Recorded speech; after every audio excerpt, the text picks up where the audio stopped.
ഇപ്പോൾ American president ഭാരതത്തിൻ്റെ സാമ്പത്തിക സ്ഥിതി തകരുന്നു എന്ന് പറയുമ്പോൾ അത്യാഹ്ലാദം കൊള്ളുന്ന ആരാണ്? ഭാരതത്തിൻ്റെ പ്രതിപക്ഷ നേതാവ്. സത്യത്തിൽ ഭാരതത്തിൻ്റെ പ്രതിപക്ഷ നേതാവല്ല രാഹുൽ ഗാന്ധി. ഈ രാജ്യത്തിൻ്റെ ശത്രുപക്ഷത്ത് നിൽക്കുന്ന ഒരു മുന്നണി പോരാളിയാണ് അയാളെന്ന് പറയേണ്ടി വരും. അവർ നരേന്ദ്രമോദിയെ എതിർക്കാൻ എന്ന വ്യാജേന നടത്തുന്നത് സത്യത്തിൽ രാജ്യത്തിനെതിരെയാണ്. പാർലമെൻറ്റിന് പുറത്തും എന്ന് മാത്രമല്ല വിദേശ രാജ്യങ്ങളിൽ പോയി ഭാരതത്തിൻ്റെ സർജിക്കൽ സ്ട്രൈക്കിലെ എല്ലാ കാലത്തും അവർക്ക് സംശയമാണ്.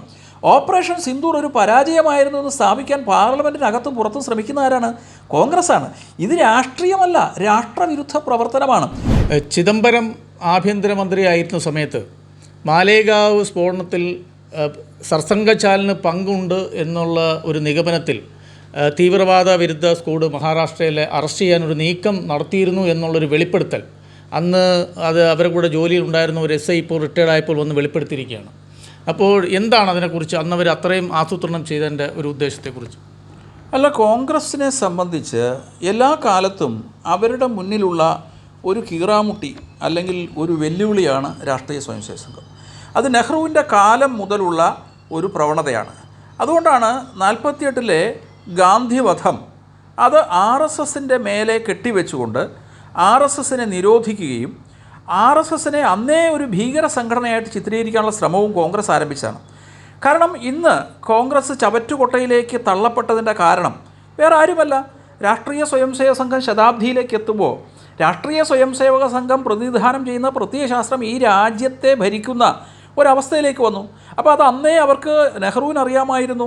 രാഷ്ട്രീയ സ്വയംസേവക സംഘവും അനുബന്ധ സംഘടനകളും അത് കോൺഗ്രസ്സിന് നാളെ വെല്ലുവിളിയാകും. അതുകൊണ്ട് അവർ ചെയ്തത് കോൺഗ്രസ് രാഷ്ട്രീയ സ്വയംസേവക സംഘത്തെ ഇല്ലാതാക്കാനുള്ള ശ്രമം അന്നേ നടത്തി. ഇപ്പം മാലേഗാവ് സ്ഫോടനം ഏത് സാഹചര്യത്തിലാണ്? അന്ന് ആഭ്യന്തരമന്ത്രി ചിദംബരമാണ്. ഏത് സാഹചര്യത്തിലാണ് ഈ മാലേഗാവ് സ്ഫോടനം ഹിന്ദുത്വ ഭീകരവാദം എന്ന ഒരു ടേം തന്നെ ഉരുത്തിരിഞ്ഞു വരുന്നത് നമുക്ക് കാണാൻ സാധിക്കും. ഇസ്ലാമിക മതമൗലികവാദം ലോകം മുഴുവൻ ചർച്ച ചെയ്യപ്പെടുകയും ഇസ്ലാം എന്നാൽ ഭീകരവാദം എന്ന ഒരു സമവാക്യം തന്നെ ലോകത്ത് മുഴുവൻ നിലനിൽക്കുകയും ചെയ്ത സാഹചര്യത്തിൽ ആ മൗലികവാദത്തെ തങ്ങളുടെ രാഷ്ട്രീയ അജണ്ട സാക്ഷാത്കരിക്കാൻ വേണ്ടി, ലക്ഷ്യം സാക്ഷാത്കരിക്കാൻ വേണ്ടി അവരെ വെള്ളപൂശാൻ വേണ്ടിയിട്ടാണ് ഭാരതത്തിൽ ഹിന്ദുത്വ തീവ്രവാദം.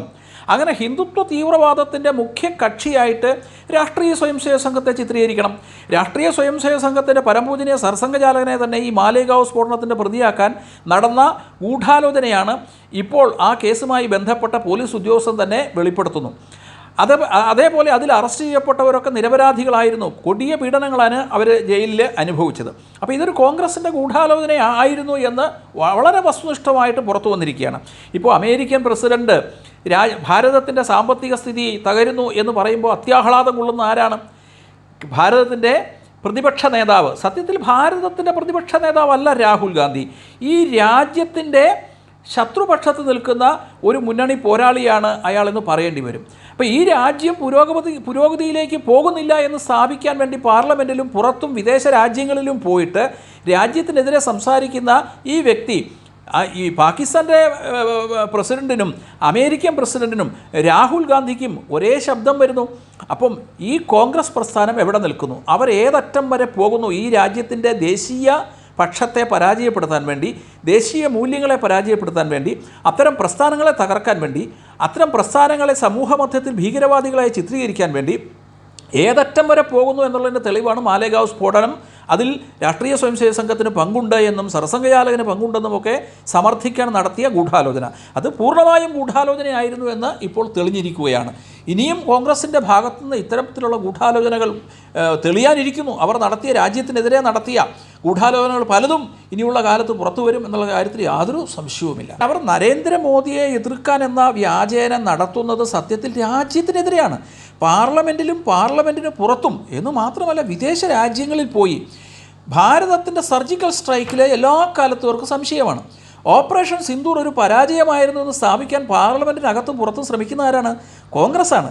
ഇത് രാഷ്ട്രീയമല്ല, രാഷ്ട്രവിരുദ്ധ പ്രവർത്തനമാണ്. പാകിസ്ഥാൻ പോലും ആ പരാജയം സമ്മതിക്കുമ്പോൾ ഭാരതത്തിൻ്റെ മുഖ്യ പ്രതിപക്ഷ കക്ഷി എന്ന് പറയുന്ന ഈ കോൺഗ്രസും അതിൻ്റെ നേതാക്കന്മാരും ഓപ്പറേഷൻ സിന്ദൂർ ലോകം മുഴുവൻ അംഗീകരിച്ച കാര്യമാണ്. ഭാരതം ഏകപക്ഷീയമായി ഈ പറയുന്ന പാകിസ്ഥാന് മേലെ വിജയം കൈവരിച്ചു എന്നുള്ളത്. അപ്പം ഇതൊക്കെ സൂചിപ്പിക്കുന്നത് രാജ്യദ്രോഹ ശക്തികളുടെ വിളനിലമായി കോൺഗ്രസ് മാറിയിരിക്കുന്നു. ആ കോൺഗ്രസിനും പിന്നിൽ അന്താരാഷ്ട്ര ശക്തികളുണ്ട്. ഭാരതം ശക്തിപ്പെടുന്നതിൽ അസൂയ പൂണ്ട അമേരിക്ക അടക്കമുള്ള ശക്തികൾ ഇവരുടെ പിന്നിലുണ്ട് എന്ന കാര്യത്തിൽ യാതൊരു തർക്കവുമില്ല.